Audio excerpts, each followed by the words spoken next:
As we come on the air tonight, team coverage of Hurricane Dorian. Good evening and thanks for watching Wgxa News at 10.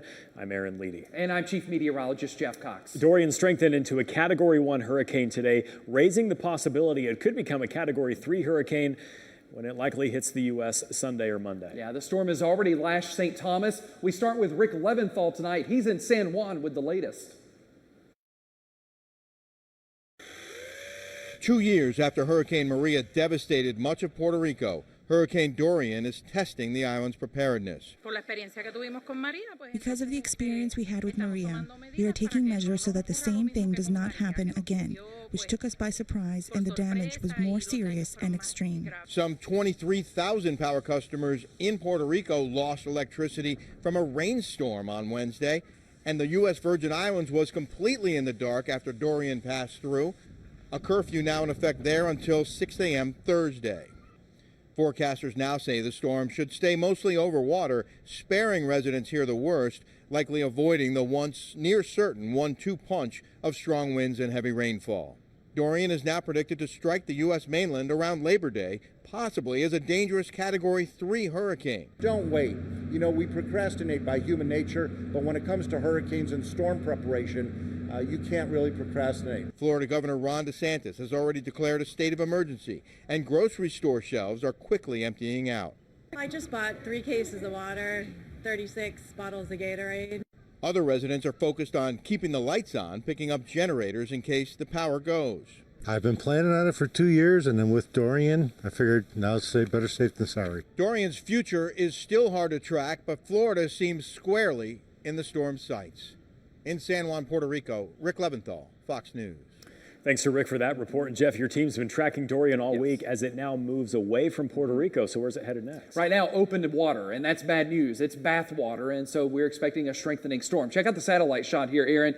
San Juan was pretty much spared. Most of Puerto Rico was spared, which is good news for them. St. Thomas, the Virgin Islands, hit pretty hard today. Winds are at 80, gusting to 100. We'll have the new update coming up around 10:45, 10:50 from the National Hurricane Center. But based on what we know now, here's the forecast cone. Major hurricane by Saturday, winds at 115, makes landfall Sunday into Monday along the east coast of Florida, but we're advising anyone from Key West to Savannah, Georgia to be on alert because there's still a lot of unknowns with this storm, something we are tracking closely, and we'll have much more analysis coming up in just a bit. Now, something else that's taking off social media, everyone posting reaction from the Virgin Islands today. We check out our tag board here, several videos of the wind and heavy rain in Puerto Rico as Dorian moved through. We'll go to our next slide. The video here you're seeing next is out of St. Thomas, the wind and rain whipping around. Certainly a rough go of it there today. We also have more video from the Virgin Islands showing Dorian's strength. Check this out from Tortola, the British Virgin Islands.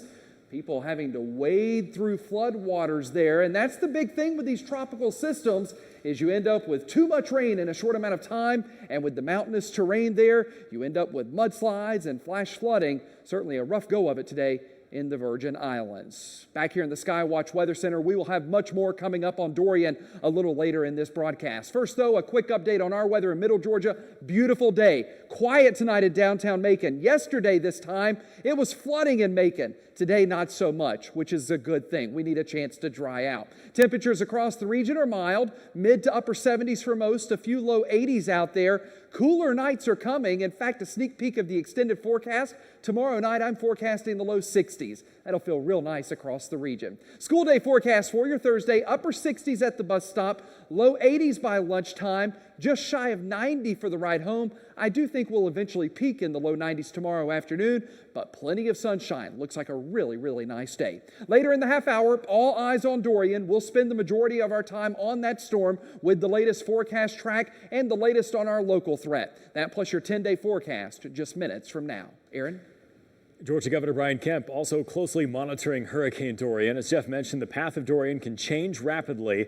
Governor Kemp says he, along with emergency management agencies in the state, will be ready. Currently, projections are very uncertain, but we're committed to the safety of Georgia families across our state. And as we move into the Labor Day weekend, we wanted to give the public an update on the state's ongoing storm preparations.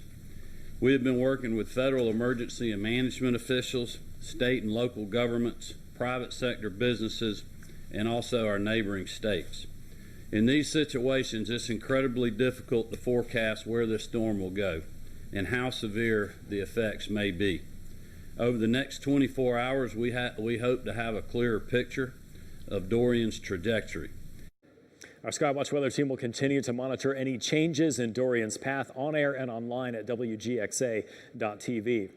Downtown Macon experienced flash flooding again last night because of heavy rainfall, and it's something we brought you live on the air as it was happening right here during this newscast. WGXA's Jayla Whitfield is live downtown tonight with a reaction from business owners about how they deal with the ongoing issue and what the city is planning to do to stop it. Jayla.